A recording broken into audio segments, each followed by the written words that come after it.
Chapter 3, Father Figures and Authority Influence, from D.A.D, Delivering a Dream About Delightful Abba, Deity and Daughter, Part 1, Father. Mum wanted to find a new husband for herself and a father for us, but the men that Mum liked were all wrong. Even as a child, I could see right through them. They weren't interested in parenting 5 children. In her soul, she believed that Daddy was the one for her, and no one ever came close to filling his shoes. She always wanted the white picket fence that enclosed the normal, happy family, but that was a dream we would never achieve.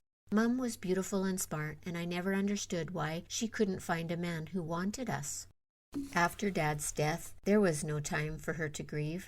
She pulled up her bootstraps and forged ahead. Our journey seemed to progress at the speed of light, going from one trauma to the next with John. After he was gone, I felt Mum needed help finding and keeping a good guy. When she started dating Dickie, I intervened so we could keep this one. He was nice to all of us. Maybe breakfast in bed would help. Nope. My efforts were useless. Mum didn't want a nice guy. On to the next player. All good gifts. Moving back to Whitecourt opened my eyes to lack. On Uncle Arvid's farm, we didn't need money. We could make our own fun, and it didn't cost anything. It was like money didn't exist. We had spent countless hours riding horses, making forts in the woods. Food seemed plentiful. We were safe, and life had been good. This new life, however, seemed to have more needs than money. In Mum's predicament, she had no choice but to apply for social assistance. Signing up for assistance led to other challenges, like controlling entities breathing down our necks. It came at a price. Social services would give Mum government funding in exchange for our privacy, as well as I would soon find out that my childhood would end abruptly. During the time we lived in the house on 49th Street, Mum dated a couple of different men. Billy Bob was young and handsome, but he was too young and too handsome. There were other women who wanted the likes of him with a lot lighter load. A ready-made family of 5 children, one handicapped, none of which were his, wasn't the most appealing choice. Mum's whirlwind romance with Billy Bob didn't last long. She liked him very much, so we all felt her loss. The next fella seemed like maybe it could work out because he had 2 children of his own, and they fit real well in our family.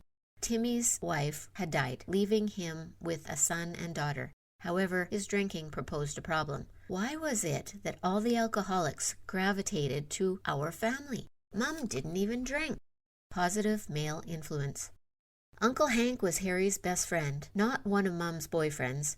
Like John, Hank was an alcoholic, but unlike John, he was harmless to everyone but himself. Hank was a gigantic First Nations man, and I loved him. He would work for many days straight before coming to Whitecourt to enjoy the fruits of his labor. Occasionally, when he came to Whitecourt, he would visit us before going out on the town to spend every dime he had left on booze. But not before he chose to spoil me with brand new clothes and gifts. He was my favorite uncle. I could see why Daddy liked him.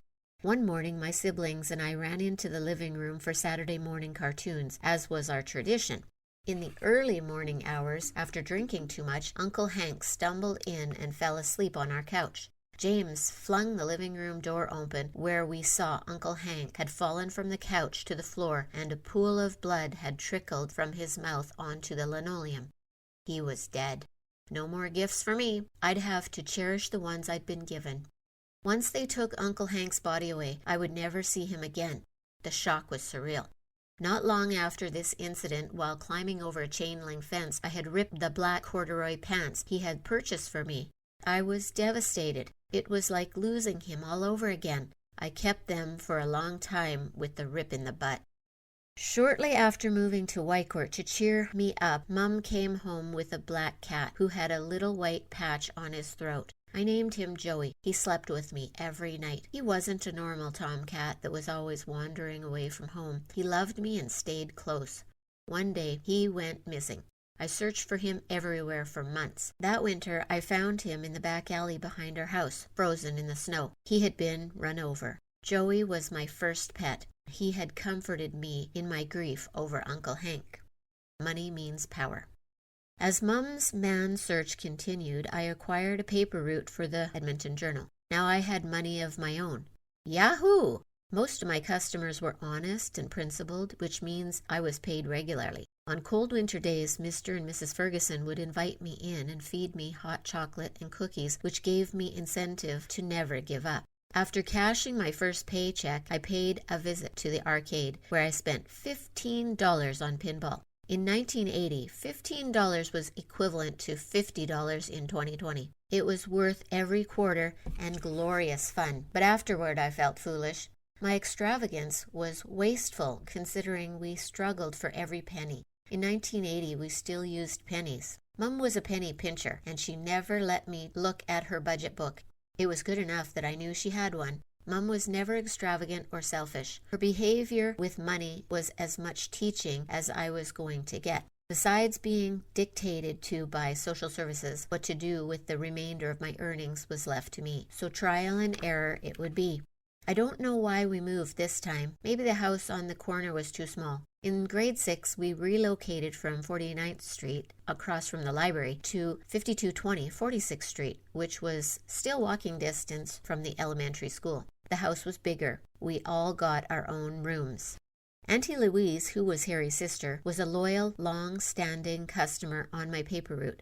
When Auntie judged me responsible enough to hire at Big Way Foods, I was able to retire my paper route. At 15, I was a grocery clerk, making the big bucks. Trust me when I say it is never a good thing when the social services worker shows up at your door. Social services had found out that I was working a lot after school and on weekends. In one of the regular inquisitions, Mum had revealed the details of my not-so-private life. Social services wasn't interested in my grades, only my paycheck. One day, as soon as I had arrived home from school, Mum invited me to come and sit at the kitchen table for a talk with Heather, the social worker. She proceeded to explain to me that since I made more than $200 per month, social services would decrease our assistance checks and I would compensate the family for the loss from my paycheck. I saw red and started screaming at the social worker. She was definitely the devil. Once I started working, there was no going back. I wanted to join the volleyball team, but I had too many responsibilities. If I wasn't at work, I was babysitting my siblings while Mum was at one of her jobs. I don't even know what James was doing. He was a boy, so that made him privileged in Mum's eyes. Perhaps he was in charge of mowing the lawn. As I remember, after almost running over the electrical cord, Mum never let me touch the lawnmower again. On the upside of working so much, I was able to purchase my first 10-speed bike. It made getting to and from work a lot easier. More freedom and independence made me feel better. I knew that when I was in charge of my own life, I would make sure social services kept their noses out of my business. More men.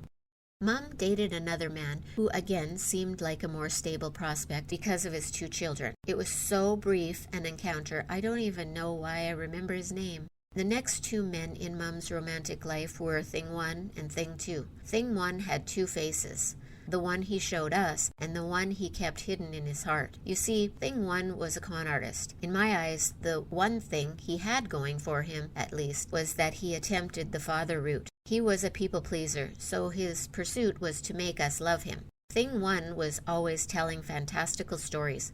He cooked for us, which was a nice change because Mum was never much of a cook. He once tried to persuade me to eat liver. Then he tried to force me to eat liver. Mum and I got into such a tussle about it, she raised her hand to me. At 14, I was as tall as Mum, so I decided to see what would happen if I raised my hand back at her. She backed down and left my room. I wanted to remember this betrayal. I did not want to forgive Mum this time, so I sat down on my bed with a pen and stack of paper and repeatedly wrote, "I will not forgive Mum." Then I taped each paper on my walls so I would not forget and not forgive. I was so tired of her choosing men over me. I vowed not to be like Mum. She was always saying, "I'm so tired." As a teenager, I thought she meant emotionally drained, and I was the burden. I couldn't grow up fast enough so that I could go far, far away. While Mum and Thing 1 were on holidays, Auntie Denise was our caretaker. She was the one confronted with the lenders and the police looking for Thing 1. Auntie Denise had to fake an emergency so they would return prematurely. She said one of us kids had been hurt. Upon their arrival home, the police were waiting to take Thing 1 into custody for his fraudulent crimes.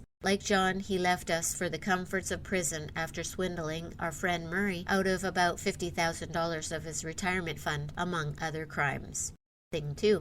Then came Thing 2, the last man, the last potential father figure. Thing 2 had been Thing 1's friend. Thing 2 was a nice enough fellow, but not a husband and not a father. Thing 2 and Mum dated for about 20 years on and off, mostly for holidays. All I can say about him is that he was nice because I have no idea of the inner working of the man's brain. He was so void of any spiritual or emotional depth. During my teenage years, Mum kicked me out of her house, which I will expand upon in detail in part 2. I moved around a bit trying to find a place to belong. First, I moved in with Len and Vivian for a few months. Len and Vivian were our next-door neighbors on 46th Street until they bought a bigger house several blocks away. They were excellent parents. I had babysat their 3 small children many times. Mum and Vivian had become good friends over the years, so they agreed to take me in as long as it was okay with Mum. Shortly after my arrival, their niece, who was the same age as me, also needed a place to live. The niece was a bit of a handful, so I made other living arrangements into the country from whence I came. A second chance on Auntie Millie's farm seemed like it would be bliss. Maybe I would stay indefinitely this time. Mum was not going to tell me that I had to come home. What I thought was going to be awesome backfired. Relationship issues between Michelle and me soon began to surface. What had worked in our relationship when I was 8 certainly did not work at age 16. Originally, I had been much more submissive, following Michelle around like a little puppy dog because I idolized her. She was still bossy, dominating, and a trickster.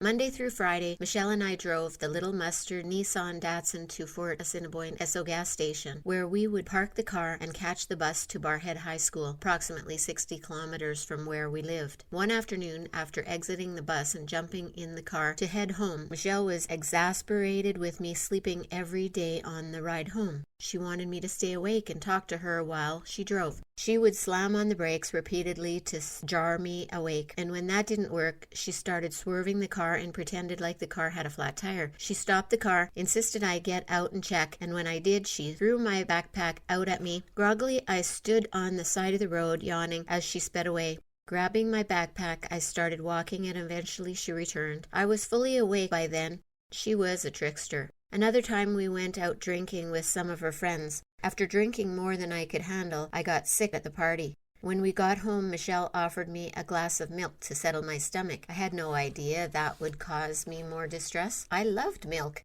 Maybe she wasn't happy that we left the party early.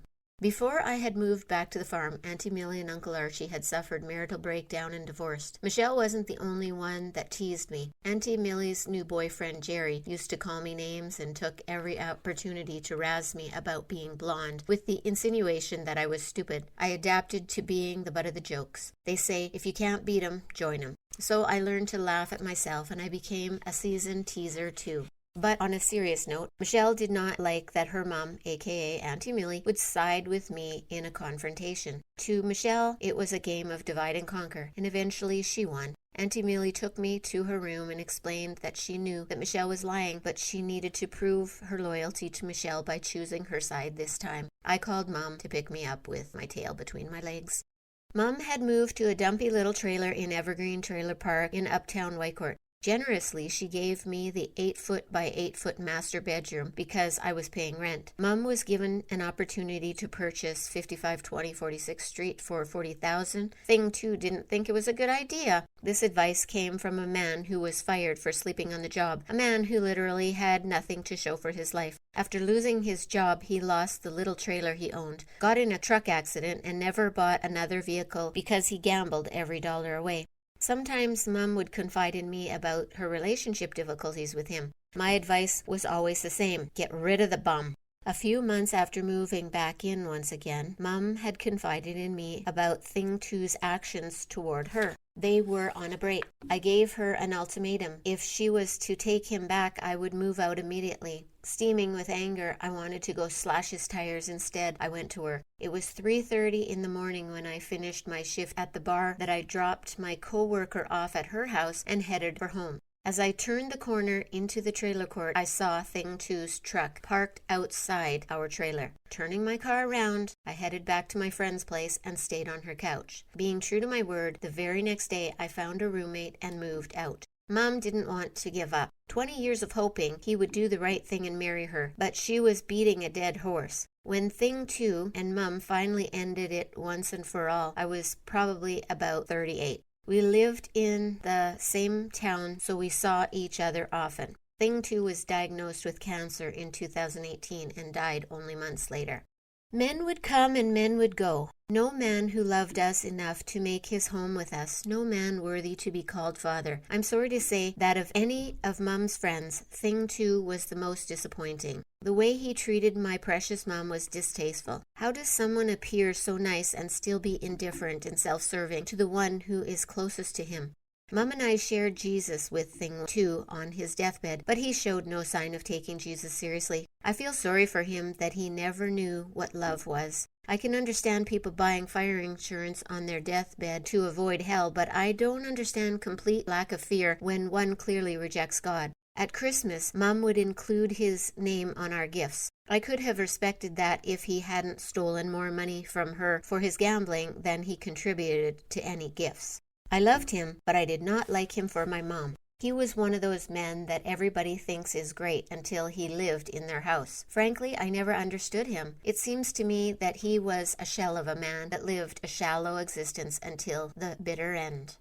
Dad declares, "Whoever causes one of these little ones who believe in me to sin, it would be better for him if a millstone were hung around his neck and he were drowned in the depths of the sea." Matthew 18:6, New King James Version. Prayer. Father, thank you for your faithful presence in my life. Forgive those who have hindered my faith and been poor role models. In obedience, I forgive them. Thank you for inspiring me to be the best parent I can be. Amen.